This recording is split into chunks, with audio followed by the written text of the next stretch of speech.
She beat her younger sister into a stupor, so badly she almost died. Adebola screamed that Moreneke was lazy, useless, a thief and unworthy of love. Baba Kunle, their father, tried to stop it, but his voice was swallowed by rage.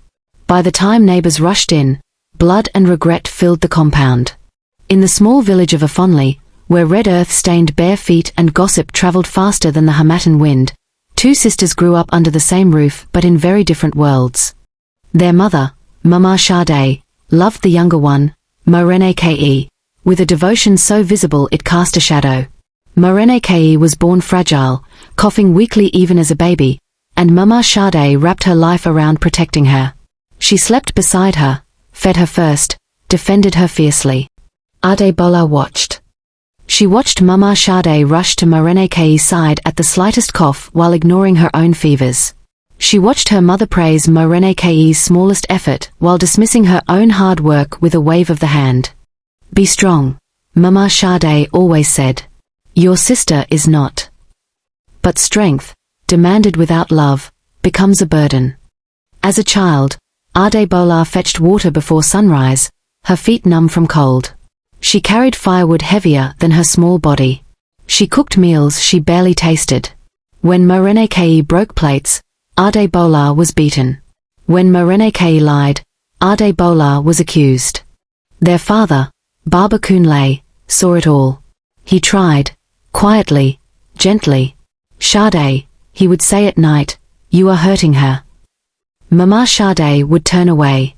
"She will survive. She's the eldest and I have to train her." And Adebola did survive, but something inside her did not. She learned to swallow tears. She learned to clench her fists. She learned that love was a competition she was never meant to win. Moreneke, unaware of the fire growing in her sister's chest, adored Adebola. She followed her everywhere, shared her secrets, defended her when village children mocked her. But love offered from a place of privilege often feels like mockery to the wounded. The first fight happened when they were still young. Moreneke took Adebola's only pair of good sandals without asking. Mama Sade laughed it off. "Let her use it. You can manage." Adebola stood there, fists shaking, something snapping quietly inside her. Not long after that terrible day, another storm brewed between the sisters, one that would cut even deeper. Adebola's fists clenched as she watched Moreneke slice yams. "Why do you always get everything?" she shouted. "Mama praises you for nothing." Moreneke looked up, trembling. I'm just trying to help," she whispered. Mama Sade leaned forward, lifting Moreneke's chin gently. "It's all right, my darling. Don't worry about your sister. She's just jealous." Adebola froze. Her heart twisted as her mother's eyes never met hers. That night, she lay awake crying, fists clenched, while Moreneke slept peacefully beside Mama Sade. And in that quiet, a seed of bitterness took root, silent, deep, and enduring. The fights grew worse with age. After Mama Sade's sudden death, taken by a fever that ignored herbs, the house lost its balance completely. Without their mother's presence, old wounds surfaced like exposed bones. Adebola accused Moreneke of stealing their mother's love, of being lazy, of being useless. She picked fights over food, over space, over breathing too loudly. Moreneke cried often and apologized for things she did not understand, but her tears only hardened Adebola's heart. Baba Kunle tried to intervene, but every attempt collapsed into shouting matches that echoed through the compound. "No one can settle this," the neighbors whispered. "That house is burning from inside."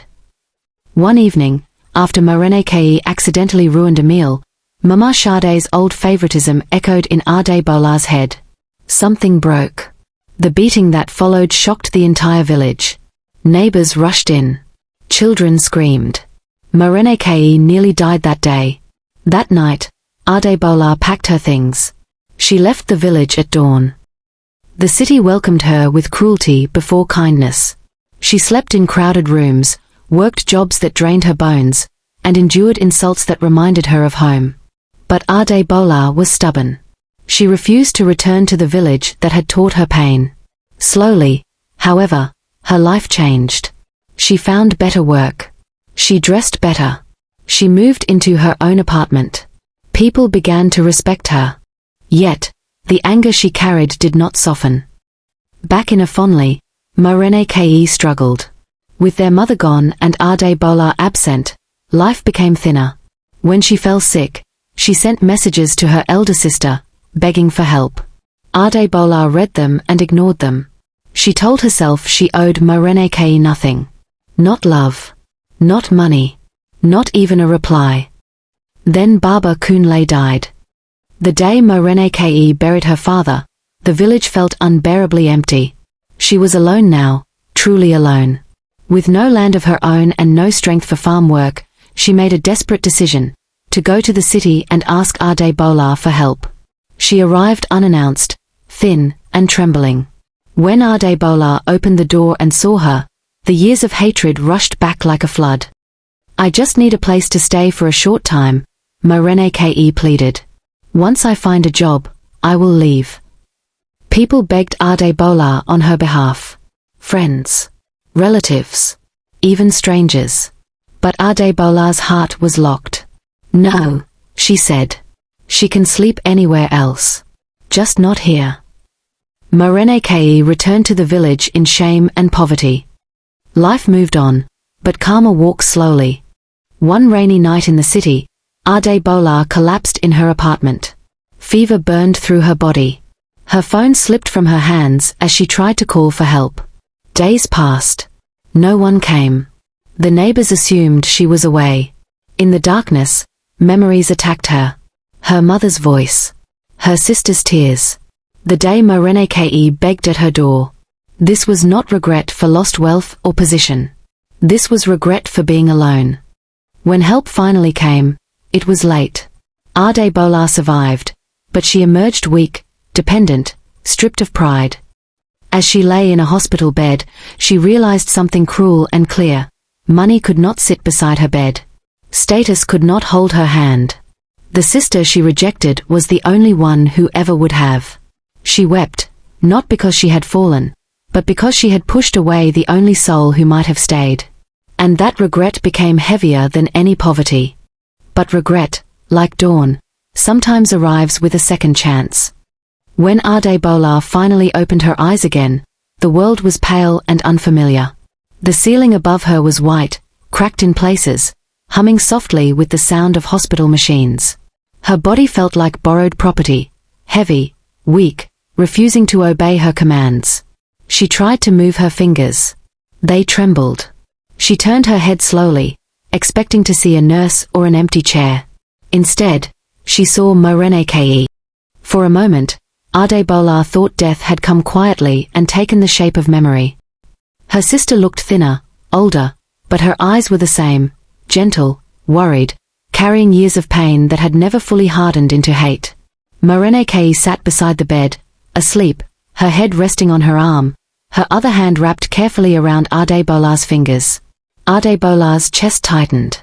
She tried to speak, but only a hoarse sound escaped her throat. Moreneke stirred immediately. "You're awake," she whispered, her voice shaking. "Thank God, thank God." Tears rolled down Moreneke's face before Ade Bola could even respond. She jumped up, called the nurse, and hovered anxiously as doctors checked vitals and adjusted drips. Throughout it all, Moreneke never let go of her sister's hand. When they were finally alone again, silence filled the room. It was thick, uncomfortable, loaded with years of unspoken words. "Why are you here?" Ade Bola finally asked, her voice barely above a breath. "After everything, why?" Moreneke swallowed hard. "Because you're my sister," she said simply. "And because when they called the village to say you were sick, I couldn't sleep anymore." Ade Bola turned her face to the wall. Her tears soaked the pillow. "I was cruel to you," she said. "I let my anger turn me into someone I don't recognize." Moreneke moved closer. "I know," she said softly. "But I also know why. Mama hurt you. I see it now. I saw it too late." That night, words poured out like wounds finally cleaned. Ade Bola spoke of childhood resentment, of feeling invisible, of carrying responsibility without love. Moreneke spoke of loneliness, of sickness, of always wishing her sister would hold her hand instead of pushing her away. They cried until there were no tears left. Recovery was slow. Adebola could not walk properly for weeks. Pride died quietly as Moreneke bathed her, fed her, helped her sit up. Each act of care stitched something broken back together.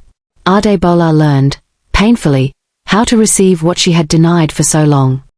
Moreneke, meanwhile, refused to remain helpless. During the days, she searched for work. She knocked on doors, submitted applications, endured rejection. Eventually, however, someone gave her a chance, a small clerical job that paid little but meant everything.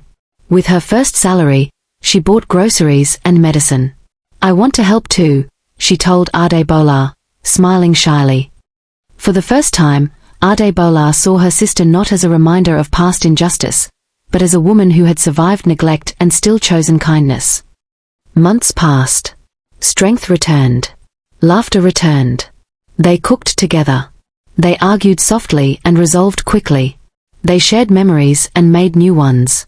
One evening, as they sat watching the city lights blink alive, Adebola reached for Moreneke's hand. "We wasted so much time," she said. "Yes," Moreneke replied. "But we are here now." From then on, life changed, not because pain never came again, but because they faced it together. They became not just sisters, but friends. True ones. And in forgiving each other, they found what neither success nor favoritism had ever given them: peace.